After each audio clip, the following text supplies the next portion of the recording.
8 Chapter 5 Episode 35. Follow-up number 3, a little bit of growth. 5 days had passed since returning to Gimel. Now, I was knocking on the door of the Sionji company in Lenaf. I was there under the pretense of contracting 3 bloody slimes to him to explore applications in his business. But my real plan was to diversify the bloody slime population to prevent losing them all. I had only sat in the waiting room for about 30 seconds when Pioro threw in the door and walked in. Ryoma. Thanks for waiting. Just like the time I had first visited, I hadn't waited at all. It was almost like he knew I was coming. Perfect timing, he exclaimed.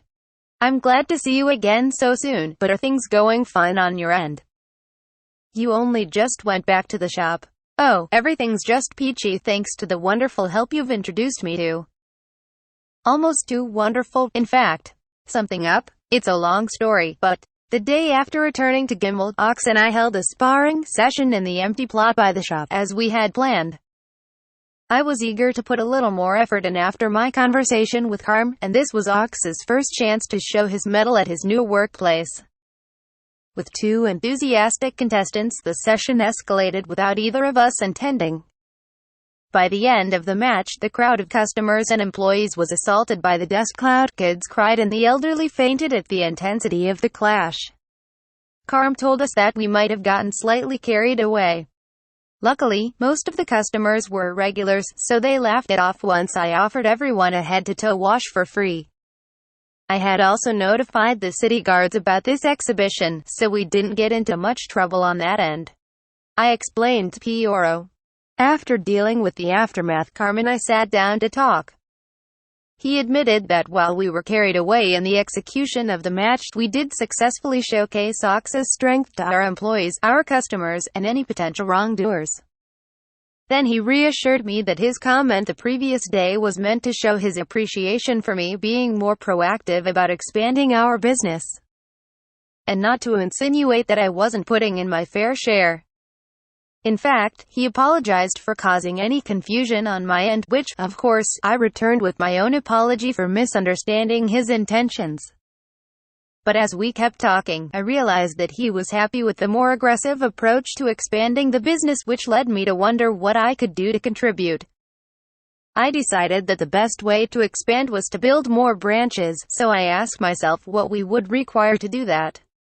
While location and staff were important, the most crucial component was money. I needed to efficiently make more capital by either increasing the profit of the laundry shop or setting up side hustles.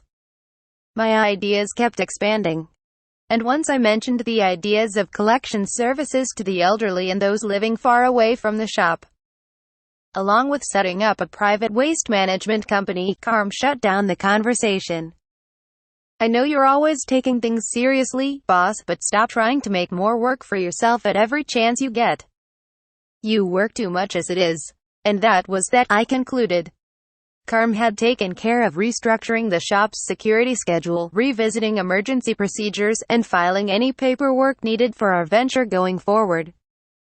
I asked him what I could do, and he told me to relax, since there was nothing to be done until I returned from my next outing. I pushed him several times, but he kept insisting there was nothing for me to do. So, now I'm completely without any problems or work. I see. Pioro chuckled. How does he feel about this? Get some rest while you can. You might need money down the road, but it's not like you're in dire straits. That's true. I do have a bigger clientele now that it's getting colder. Actually, my deodorant solution is selling much more than expected. Oh, that checks out considering you used it at the Dukes. I bet the trend spread to other cities too. At the same time, I hadn't heard of any subpar products going around, such was the mystery of the deodorant solution. The fact that it couldn't be manually diluted, though I originally thought of that as a downside, was working in my favor. Truth be told, the deodorant solution is earning me more revenue than laundry. Is that so? Laundry services will earn me a few small gold coins on a good day. But the deodorant usually makes double that, and occasionally it earns more than 10 a day, especially in the second shop. Then why are you rushing to make more money? Taking on a new service would be a huge project. That's what that calm kid was worried about. Telling him that right after telling him how well he's doing his job would make anyone think that you just don't get it. I'll admit my timing was bad. I just thought that after going out into town and starting to work, I learned a few things about what I can do. For example, do you remember when I talked about new applications for my slimes? Yeah, I remember that. With my knowledge of slimes, I had proposed a new application of them in a different field of business. I was starting to believe that doing the same thing in other industries would be an ideal job for me. I had 3 concerns before starting the laundry business. Would I have enough free time to go adventuring, for sake of example? Did I have enough experience to run a business? Would I have the social skills necessary to interact with customers and employees? While the first concern was a matter of personal preference, I had virtually no experience in running a business, and even though I'd had some customer service experience in my previous life, I never felt adequately sociable.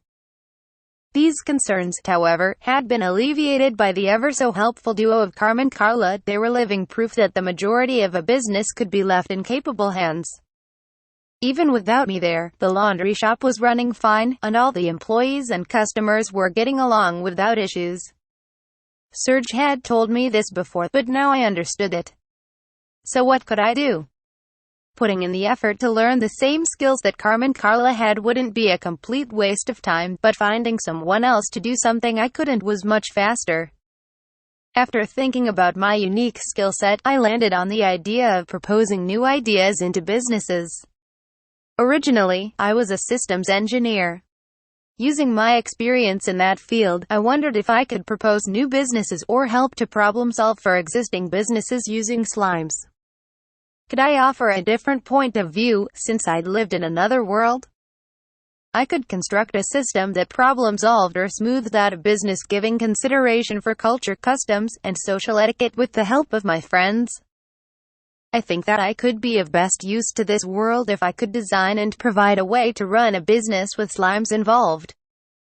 I explained my thought process to Piero, minus the part about systems engineering, obviously, and it looked like he saw where I was coming from.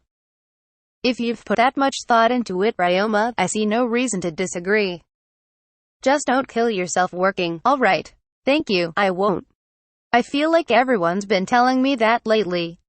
At any rate, my next step is still to expand the laundry shop.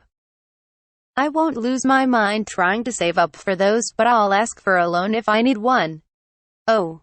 You wouldn't even consider that before? Changed your mind? Did you? You could say that. Before. Even if I was in a position to ask someone for a loan, I was still unsure of how the laundry shop would prevail. I would have been borrowing money without a guarantee that I could repay it.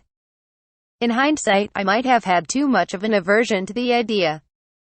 But looking at my current situation, I would be able to repay the money I'd borrow, especially with the income I expected to come in from the new shop I would be building. As long as I could repay those loans within reason, the sooner I built those additional branches, the greater my profits would become. I feel like I'm being a bit selfish though. Here I turned it down before, and now I'm asking myself. No sweat. We'd only just met that time. Anybody borrowing money from a bloke they've just met without a second thought isn't playing with a full deck. I didn't take it personally. In fact, if you're starting to recognize that there's a right time to take that leap for a bigger profit, instead of keeping it safe all the time, then I'd say your business acumen has definitely improved. Thank you for saying that. It certainly makes me feel like I'm improving. Then, something occurred to me. You said, perfect timing, when I came in.